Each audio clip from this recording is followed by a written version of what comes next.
'Twas the night before Christmas, and all around the house, nobody was stirring, not even a mouse.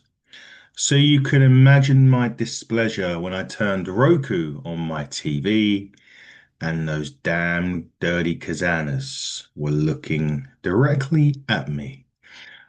Welcome, everybody, to the Hitting the Turnbuckle podcast. Christmas Eve, 7:05 in the morning, Christmas Eve, and we're bringing NWA Powerr to you. I'm sure the Kazanas will love that little poem to start the show. There is a reason I say that, and we'll get into that in a minute. Look, no Miss Fiona Lockwood this week. Still not having to watch Power yet, so you've got me for your viewing pleasure. You're used to that by now, I'm sure. Hopefully, we'll be back next week, sorry, we'll be back to normal service being resumed. We've had a few weeks where we haven't been able to watch Power, so apologies for that. Sometimes about Fiona, it's just not the same, and I don't like to do these ones on my own, but have to today. It's Christmas Eve after all. We're actually going to have Christmas for the next 4 weeks on NWA because Samhain begins next week, which is their Halloweeny Christmas themed specials. So we get to extend Christmas for NWA. So I'm all for that. Next week, starting next week, obviously exclusively on Roku via VPN over here for international viewers, for the majority of the international viewers anyway. Episode was entitled Stronger, main evented by big, strong Mims, not a happy Mims, and the Pope, who cost the Mims his championship against Mondo probably about a month or two back now. So finally, Mims and Pope will meet in the ring in the main event. But before we get there, and like my beautiful poem at the start of the show, Power starts off with those damn Kazanas, the country gentleman and Joe Kazana a little bit embarrassed, I think, Ollie. Joe sporting a neck brace, be like Sam Starr. Uh, was Papa Joe this week. After last week's attack, for those of you who didn't see it, obviously there was AJ Kazana was in there against Tommy Henry in a no DQ. Kylie comes out. Joe's in the ring as well. He eats a hesitation drop kick, amongst other things, for his sins.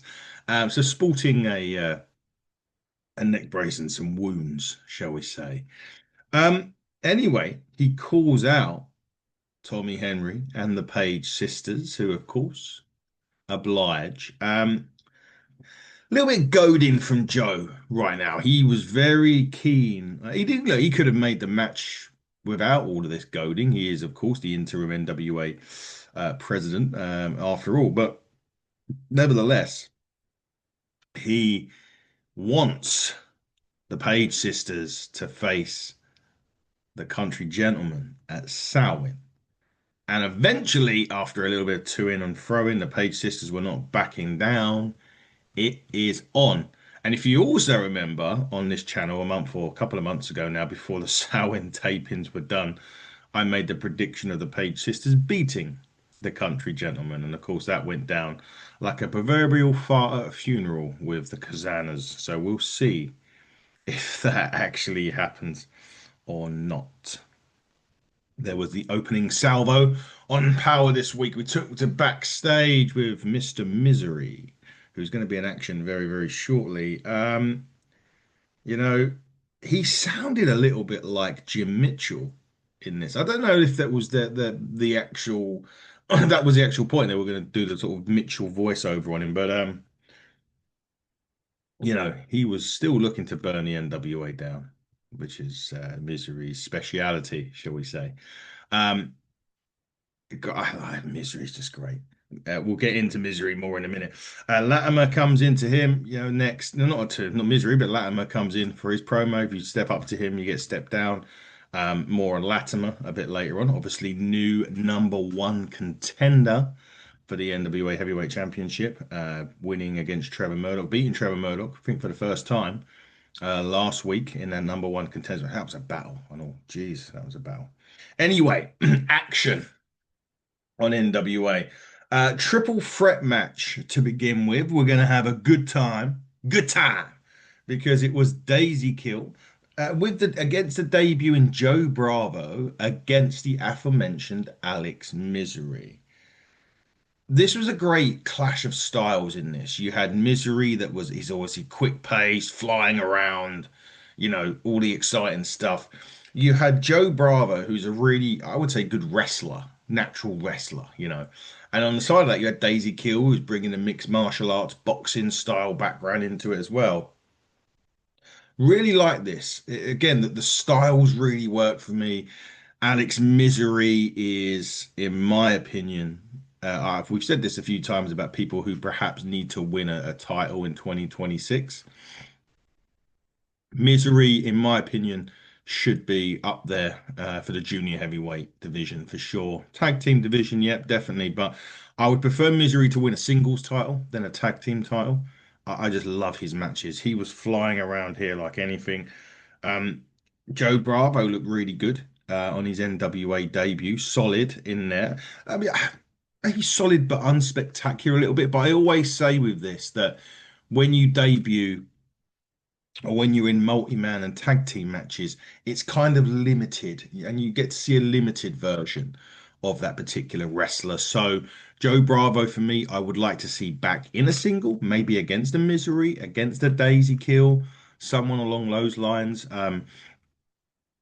He was good, don't get me wrong, and that's why I want him back because I think there's more to see from Joe Bravo than what we got um, in this match. But I tell you what, this. I mean, what I would say in this, looking down at my notes, is there was something that I didn't know who the face or the heel was. Like, I would expect Misery to be a heel, but he was getting cheered. Maybe Daisy Kill was the heel. I get that. Joe Bravo, I have no, obviously it was the first time we saw him, so we didn't know if he was a face or a heel. Cup of Joe, by the way, not Papa Joe. You can't beat that at 7 o'clock in the morning. Um, anyway, lots of close falls in this match, which was really good. Some exciting stuff.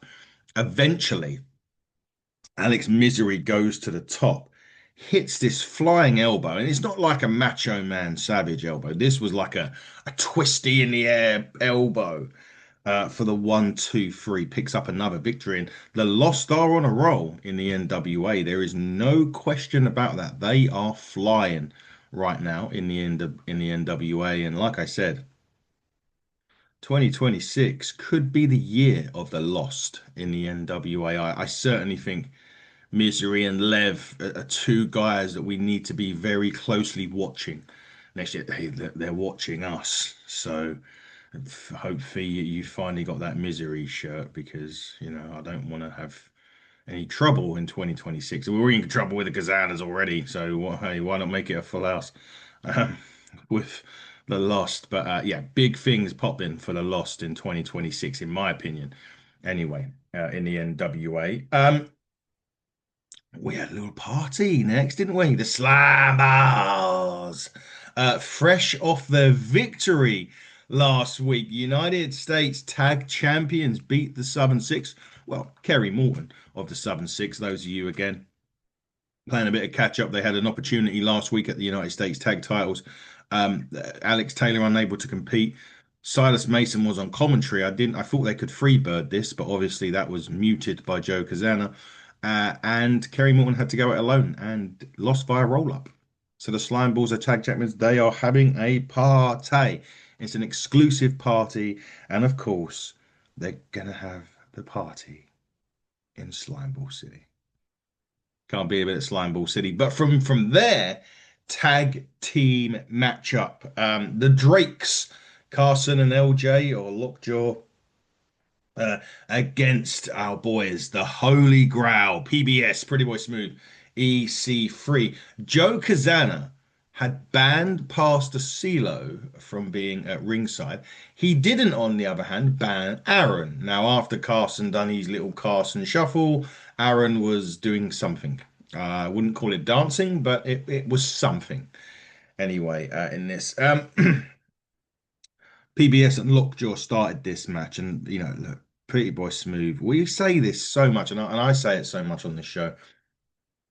He's money. He really is not the church's money. He is money. he was obviously using a lot of his strength in this in this match, which he was going to. He towers over the majority of them, so powerful in the ring, and he was definitely using that. Um, Obviously, Carlson was doing a good thing, trying to go for the leg as well during this. I did put on my notes lots of pink. There was lots of pink outfits being worn in this one. Um, Aaron's hand got stamped on during this. I think it was by EC3, if I remember rightly. But it's very good because, look, at the end of the day, right, we know that there is a loaded weapon in that glove, and it's not his fist, that's for sure. Um, so the fact that they stamped on his hand was great. I thought it was a great touch. Again, using the psychology, EC3, something that he does very, very well doing. And I love that. I thought it was a great touch. EC3, on the other hand, took the majority of the punishment during the mid part of this match. And they were sticking it to him quite a bit, in fairness to him. And I wasn't quite sure if he would ever make the tag, but he did finally. And then Pretty Boy Smooth runs it. He does the leg drop that he does. He gets incredible height on it. It is amazing the height that that guy gets on his leg drop. Jesus, he gets. I mean, he's a tall guy anyway, but he can leap. I don't know if he was a basketball player. I can't remember if he said he was a basketball player when we interviewed him. But anyway, what a great leap. And then to be quite honest, there was a tag back to EC3, and Carson Drake at this point decided, you know what, I can't be bothered. He left the match. Poor Lockjaw then eats a one percenter from EC3, and the 1 2 3 is picked up, and EC3, Pretty Boy Smooth, the Holy Grail pick up a dub heading into Samhain. Right, our first of two Bit Crush features on Power this week.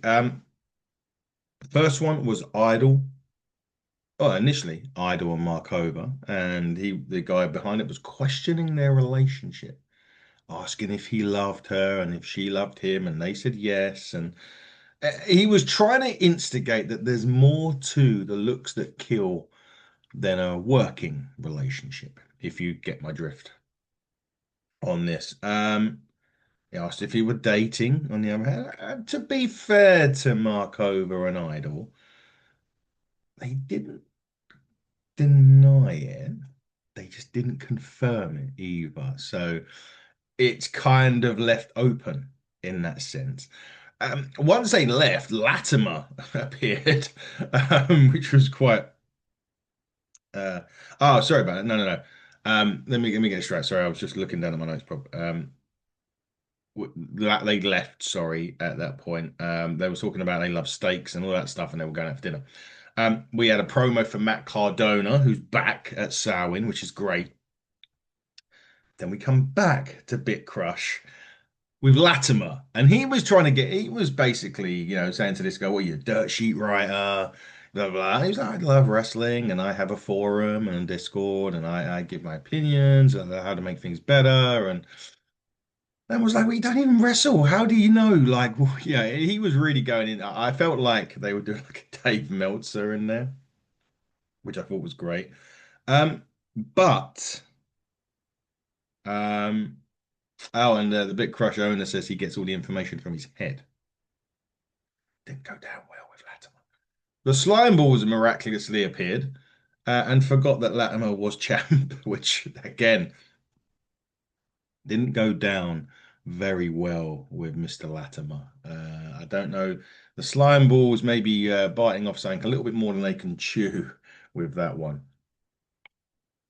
That was Bit Crush this week. And then we moved to Get It, Got It, Bueno. It was Tiffany Nieves defending her championship. She was with the monster Greta, by the way, and she's a 6'6". Against Clara Carter, another debut in the NWA. They still mention that Tiffany vacated the tag titles. I don't know what the deal is with this.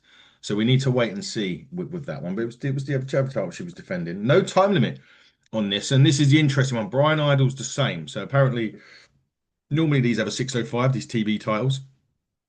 have a 6:05 limit. But no, both of the champions are now saying no time limit, wanting to make sure that their match does have a definitive ending, which as a champion, that's a pretty damn good feat. So you have to give credit to Tiffany. In this match was okay. I felt like, look, it doesn't really matter what I think, but I've seen Tiffany in far better matches. I'm not sure if they've worked together before. It didn't. Yeah, look, I think when I look at Tiffany in 2025, like I said, she's been the MVP of the NWA Women's Division, and this match didn't work for me. It was okay. Yeah, nothing wrong with it. Don't get me wrong. Like there wasn't like massive errors or, you know, I just it just didn't work for me. Clara got been busted in the open in this. I did like the finishing sequence from Tiffany. The finishing sequence I really do like from her. Does an eat defeat into the spine buster, into the royal seat, and Tiffany Nieves picks up a victory. She was never losing the match. Let's be honest with you. But yeah, it was okay. Look, the match was fine. He just didn't pull up any trees. Maybe timing. Maybe the time didn't have too long of a match. This was the third match out of four. Still had the main event to come. So maybe we need to see again. I'd like to see Clara again. Again, this was a bit like I normally singles are normally the best matches to see him in, right? But this kind of wasn't. As I said, I don't know if the time was an issue or whatever. But I want to see her back. And Tiffany is just Tiffany. She's La Princesa, of course, and just ridiculously good. Really, she really is. And again, we're talking about people that could win. She could win the NWA Women's Championship. I can't remember what part of Lucky Seven she's on. She must be close to Lucky Seven. That's for sure. Maybe she'll cash that in next year, and we'll get Tiffany Neves and Mark over for the Burke. Hope so. That would be good. That would be good. Love to see that 20-minute match. Let them go. Um, anyway, main event time on Power. And like we mentioned, it was the Pope versus Mims, I won't say culmination of a rivalry, but the continuation of this rivalry. Like I said, Pope cost Mims his championship against Mondo, the national championship against Mondo a little while ago. And this is the first time they've really butted heads since. Uh, Again, Joe Kazana banning G's from ringside. That was an interesting one. Normally Joe Kazana doesn't favor um, those guys, but he made it fair. He made it fair, that's for sure. Mims though, strictly. I mean, I don't know. I'd say Brandon Beretta because Brandon Beretta is strictly business, but Mims, he wasn't smiling today. That's one thing for sure. He was very much business Mims in this. You know, he didn't even let the Pope take his coat off, and we were in and underway. I was making a note of the time, and there wasn't really a lot of time left, so I kind of gathered this was going to be a rather quick encounter in the main event, which is a bit of a shame. But eventually, after a little bit of time, Mims controlled the early goings of this. Pope caught him and then started to do his own stuff, step up in Zaguris and whatnot, and then that's really started to get interesting. And then, of course, because of the timing, we have to come to an end. And the end was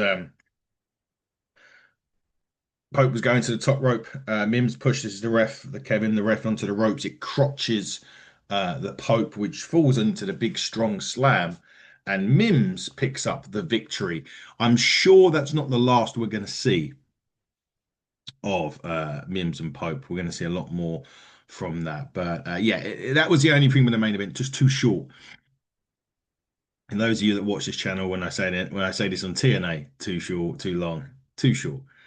This one, I'd love to have seen it go longer. Perhaps we're going to get a rematch later down the line between the two. But Mims picks up a victory and a measure of feedback. No, not feedback. A measure of revenge on the Pope. As that wrapped up NWA Power this week. Next week, Samhain begins, which I'm really looking forward to. It's my favorite pay-per-view. Pay-per-view special, whatever you want to call it, NWA do. All being well, myself and Fiona will be back next week. We've got ahead of Exodus Pro's debut, Bougie, coming on the show as well, which should be definitely here for that. Hopefully NWA as well. Everybody, I just want to say a big thank you to you all. We have doubled our viewing this year compared to last year on YouTube. So a huge thanks for all of you checking us out on social media. Well, this isn't possible without you. So we want to wish you all a very Merry Christmas. Have a wonderful time with your families. Celebrate. Just go look at some of our clips on our channel while you're there, while you're cooking your Christmas dinner and whatever. It's never a shame. If you're cooking the turkey for a while, take a look at some of our special guest interviews in the uh, a special interview playlist on the channel. But a big thank you to you all. Have a wonderful Christmas. We'll be back actually at the weekend with World's End, the review. Myself and hopefully the problem child David Robinson returns to the channel. Until then, everybody, have a wonderful Christmas. We wish you nothing but happiness, and we'll see you on the other side of Christmas. Buckle down, stay safe.